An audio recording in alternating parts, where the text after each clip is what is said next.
Hey everyone, welcome back to ACT Math Quick Hits, where you can make one small change in watching these videos. It doesn't cost you any money, only costs you a few minutes of your time, and you're going to help improve your ACT math score. There's the rundown of the Math ACT. Let's get back into it for today. All right.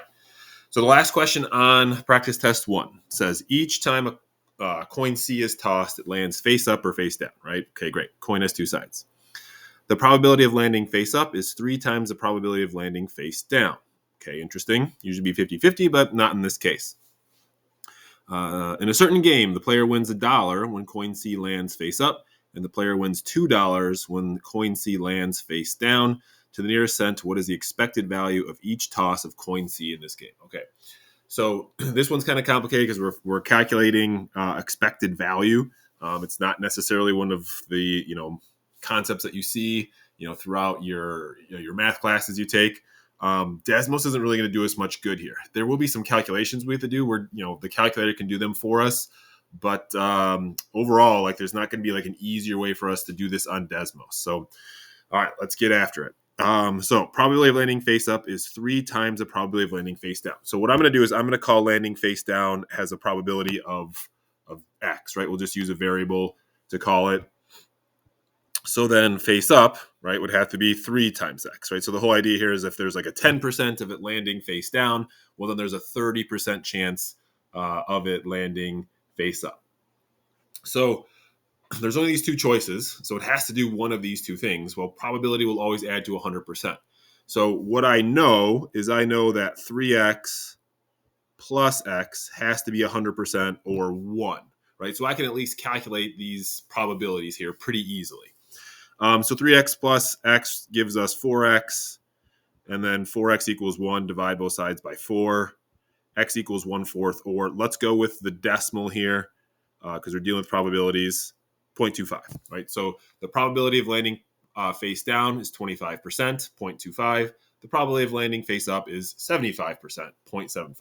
Okay, so that gives us something, right? That gives us our probability piece right there, but that doesn't give us any monetary amount. So what we need to do now is we need to calculate our expected value. So our expected value, the way we calculate that is we take what's the probability of which event and then how much money you would win for that event. So let's see, our face up, right, is 3x. And then how much money would we win with face up? $1, right? So we multiply those two things together. So 3x times 1. And then we add that with the probability of face down, and we multiply that by how much money you win, which is $2. So this is how we would calculate our expected value. So I'm not going to put that x in just yet, right, because that would just complicate my calculations. 3x times 1 gives me 3x. 2 times x gives me 2x. So my expected value here is just 5 times the probability. Well, we already know the probability, right? We did this calculation over here. So we can calculate our expected value just needs to be 5 times that's not writing too good, sorry. 5 times 0.25, right? So our expected value then, again, we do this calculation, gives us $1.25. So like I said, a little more complicated because it's not, one of these topics that you talk about in your baseline math classes. Maybe if you take a stats class, you would see something like this. So a little bit more tricky. Again, this might be one of those things. It's the last problem on this test, but it might be one of those things if it came up earlier in the test that I would skip and then come back to at the end. It takes a little bit more time, a little more understanding, and then you could always take a guess, right? Because if you run out of time, you could guess on this one, save or use that time for some of those questions that are a little bit easier that allows Desmos to help us through them. So what were you, $1.25? So we were choice A. Click it. There we go.